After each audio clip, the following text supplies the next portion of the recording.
नमस्कार, मी सोहेल मणियार आणि आपण पाहत आहात SM24. त्याची पत्रिका काढली. किमान 25 वर्ष तुम्हाला त्याचं मुख पाहता येणार.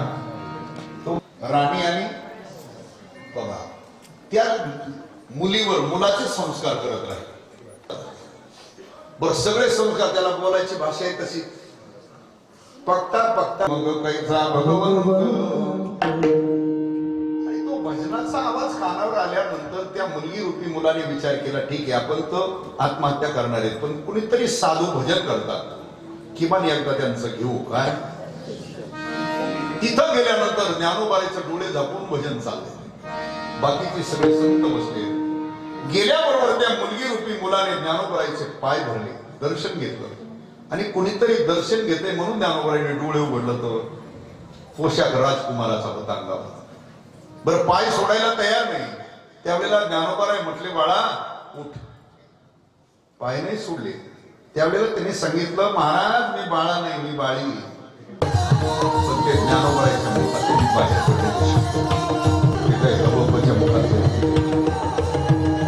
ज्ञानोबारायने सांगितलं, अरे तू मुलगाच आहे. ज्ञानोबाराय म्हटले, उठ, तू मुलगाच आहे. उठून उभा केला त्याला. प्रत्यक्ष त्याच्या शरीरामध्ये बदल केला.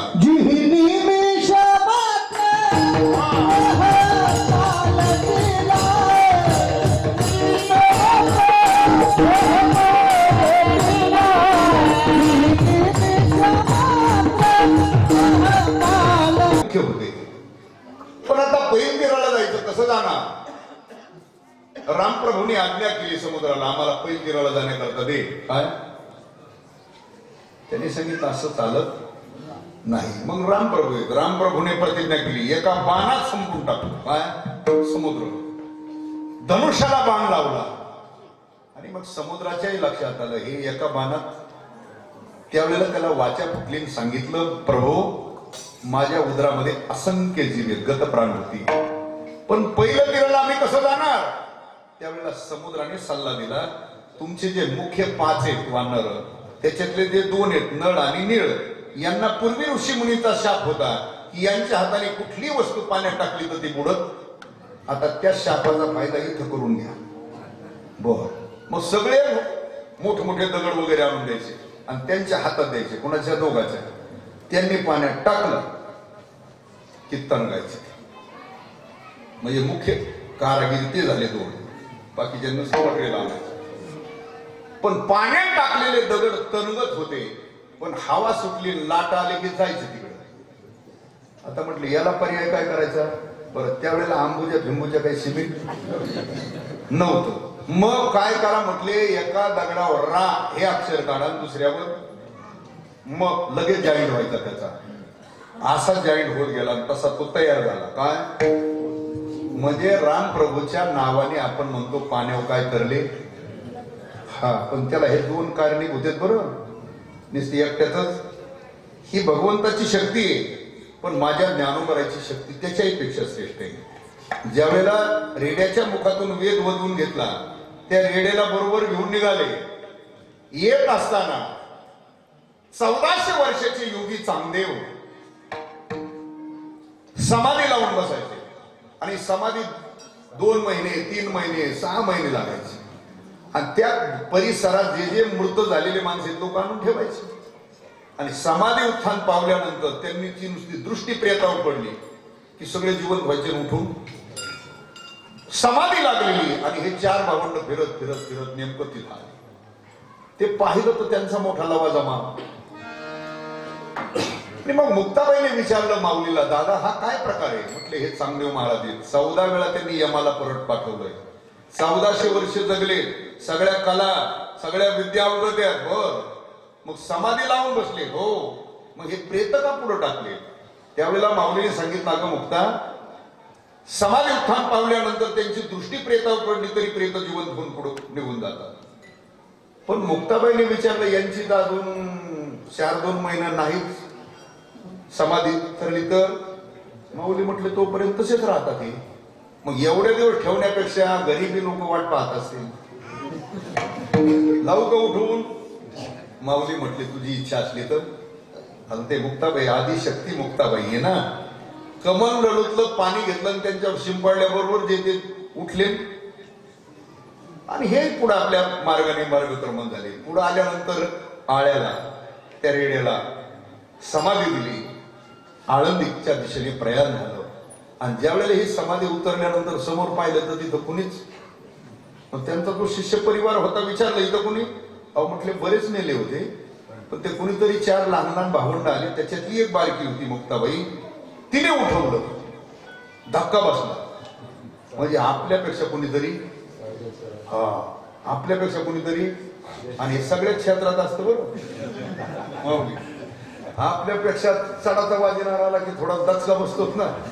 आपल्यापेक्षा थोडा म्हणणारा वरच्या स्वरातला असला की माणूस जरा, आपल्यापेक्षा एकदा एखादा शास्त्र शिकलेला विद्वान असला तर माणूस आहे त्याला दचका बसला.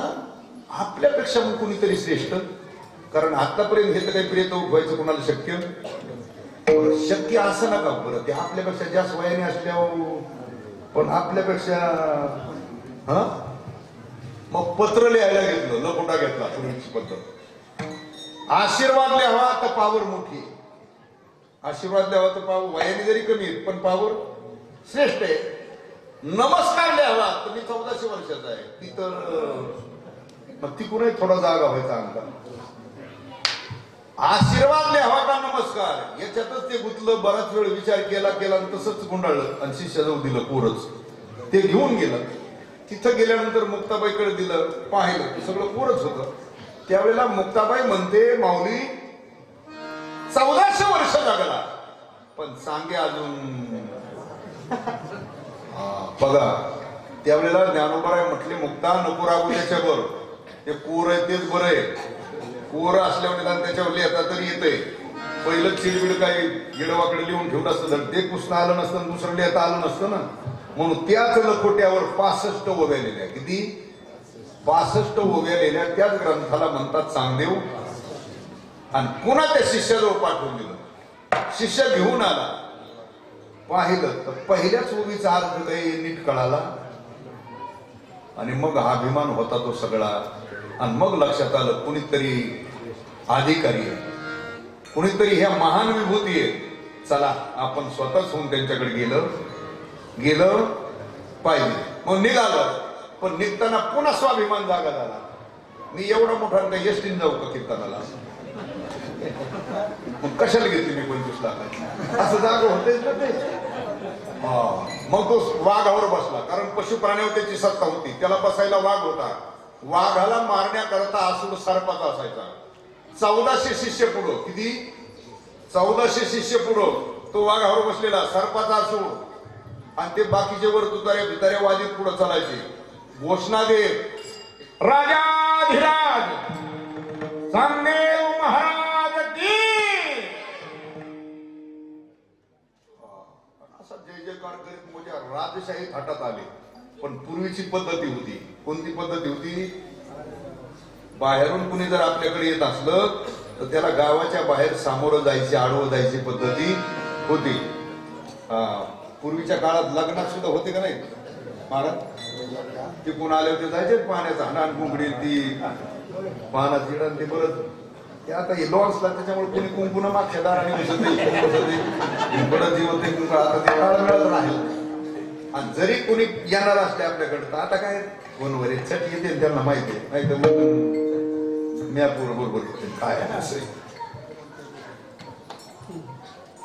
मग ज्ञानोबाने विचार केला, तर चांगदेव महाराज आपल्याकडे येतात म्हटल्यावर आपण गावाच्या बाहेर किमान गेलं त्यांना भेटायला.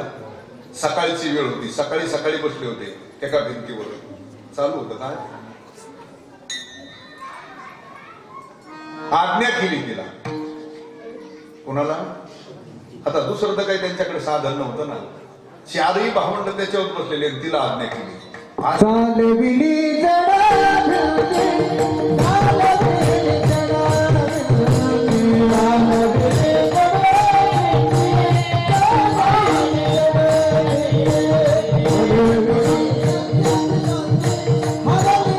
म्हणतात. आणि असे समर्थ ज्ञानोबराय तुकोबराय म्हणतात, त्या धरणे करायला तुझ्या करता काय करू शकत नाही, करील ते काय.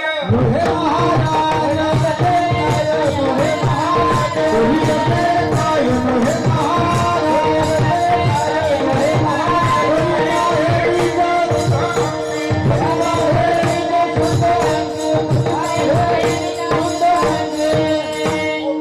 तरी म्हणतो तुकोबा आहे, तुम्ही म्हणता माऊली समर्थ आहे. त्यांच्याकडे कर्तुम अकर्तुम अन्यथा कर्तुम शक्ती आहे, श्रीमंत आहे, बलवान आहे. हे सगळं मी ऐकून घेतलं. ठीक आहे, श्रीमंत आहेत, बलवान आहेत, 3 प्रकारची शक्ती आहे, कर्तुम अकर्तुम अन्यथा कर्तुम शक्ती संपन्न आहे, समर्थ आहे, हे सगळं मान्य आहे. पण हा जो तळागाळातला समाज आहे, यांच्याकरता काय फायदा झाला ज्ञानोबरायचा? तुकोबराय म्हटले, बाबा खरी ज्याची गरज होती तळागाळातल्या समाजाला, पण जे मिळतच नव्हतं, असा दुर्मिळ असलेला मोक्ष, दुर्मिळ असलेली मुक्ती खरी गरज आहे, पण जे मिळतच नव्हतं, मोक्ष अर्थात मुक्ती. पण ज्ञानोबरायचं सामर्थ्य असे, तळागाळातल्या समाजाकरता ज्ञानोबरायने मोक्ष प्राप्ती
मोक्ष.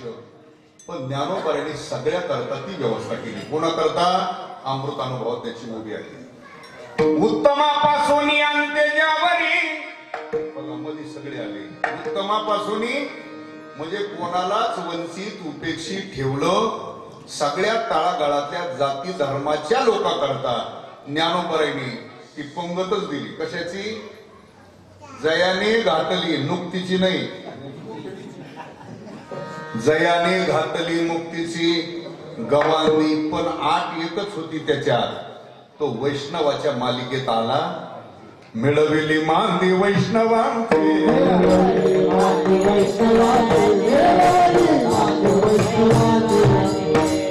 8 तेवढीच होती. प्रत्येकाला मुक्ती अर्थात मोक्ष आहे. पण 8च एक करे. तो वैष्णवाच्या मालिकेत आला. पाहिजे मिळवली मांदी वैष्णवांची. जयाने घातली मुक्तीची गवांदी. मिळवली मांदी वैष्णवांची. ठीक आहे. तळागाळातल्या समाजाकरता. आणि बघा जी ग्रंथ संपदा आहे ज्ञानोबरांची, कोणाला वंचित नाही ठेवलं, उपेक्षित ठेवलं नाही. मी अगोदर सांगितलं चांगदेव 65 हा ग्रंथ आहे. कोणा करताय? कीर्तना जांभळ्या देणारा करता नाही. तो योग्यांकरता ग्रंथ आहे. कोणा करताय? योग्या करता. अमृत अनुभव हा ग्रंथ आहे. कोणा करताय?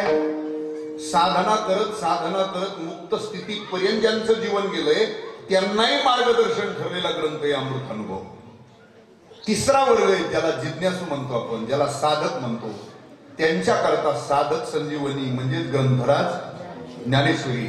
बघा त्याच्यातून राहिलेला वर्ग आहे आसोनी संसारी. यांच्याकरता 28 अभंगाचा हरिपाठ आहे. बघा ज्ञानेश्वरीचं अखंड चिंतन करून जे फल मिळणारे, अमृतानुभवाचं चिंतन करून जे फल मिळणारे, चांगदेव 65चं चिंतन करून जे फल मिळणारे, तेच हरिपाठ जो नियमाप्रमाणे रोज संध्या म्हणून करतो त्याला सुद्धा तेच फल मिळणारे.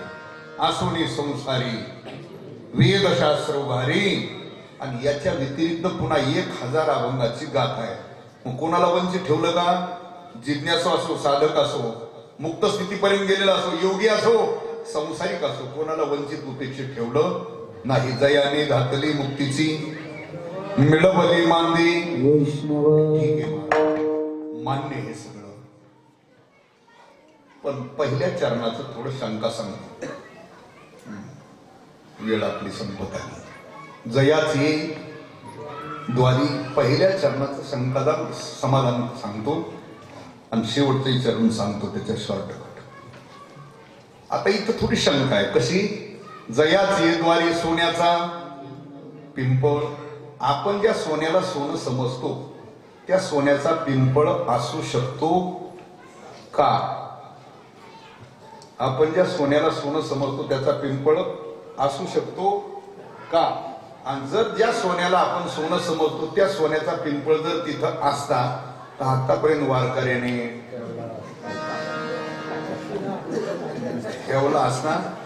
किमान दरबार यात एक पान का होईना पण हाणला असता.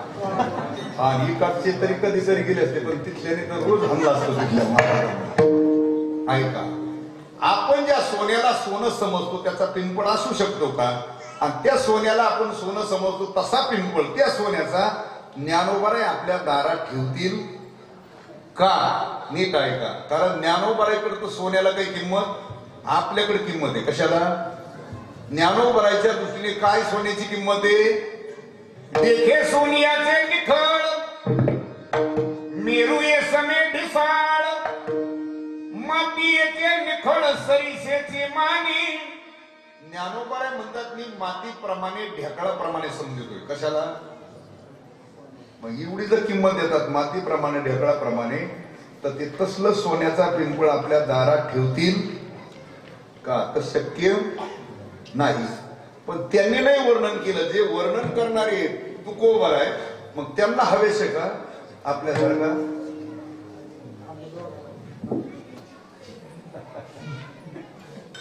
तुझ्या नादाने मी घालायला लागलो नाही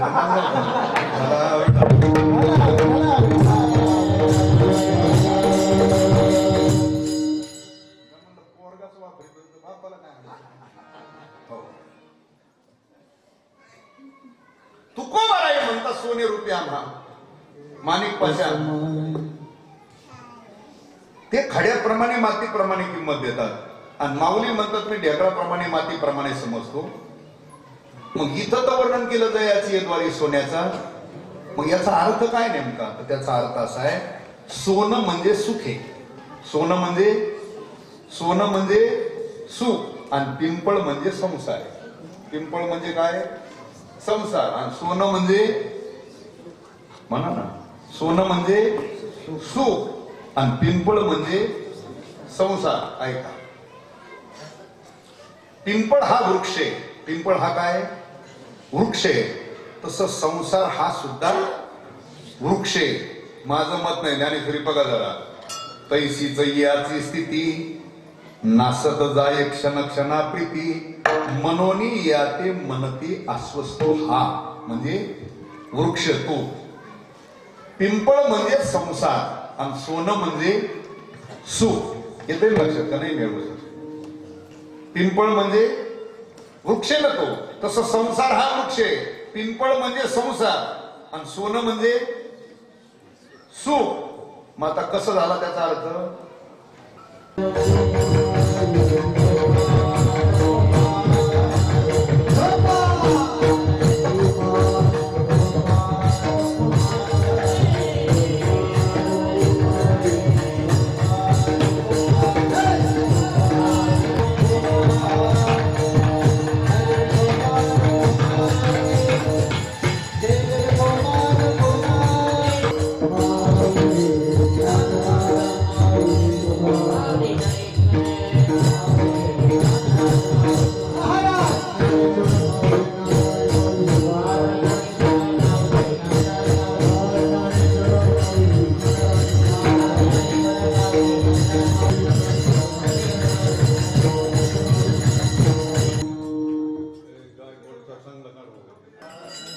सालाबादप्रमाणे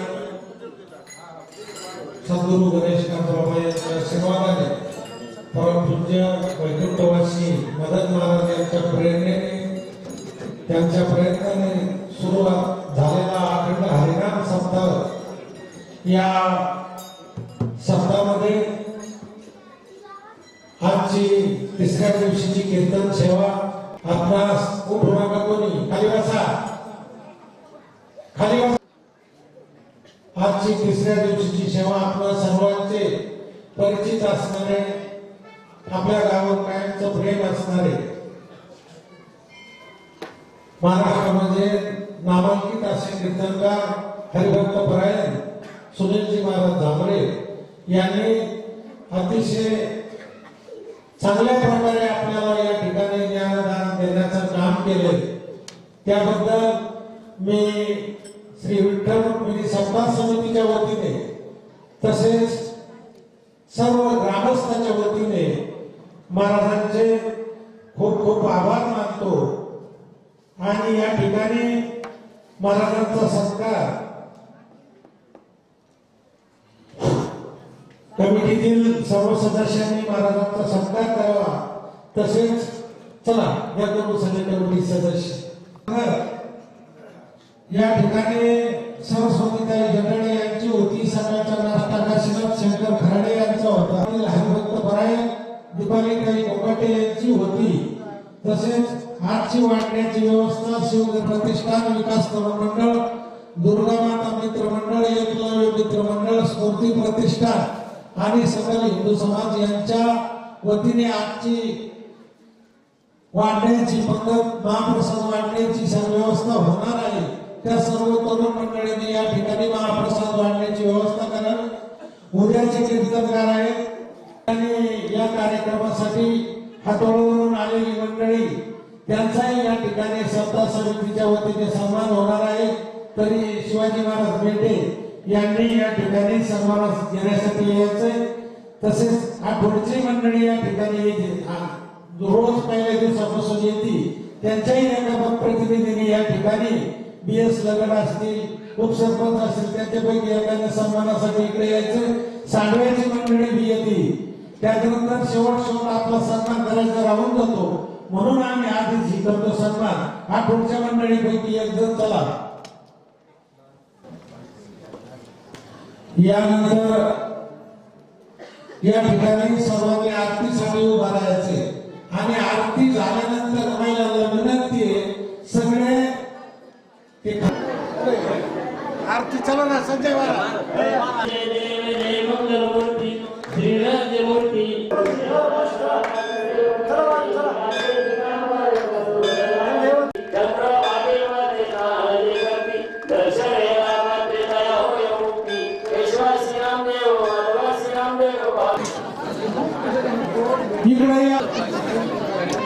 ताज्या घडामोडींसाठी आजच आमच्या YouTube चॅनलला सबस्क्राईब करा आणि बेल आयकॉनला क्लिक करा.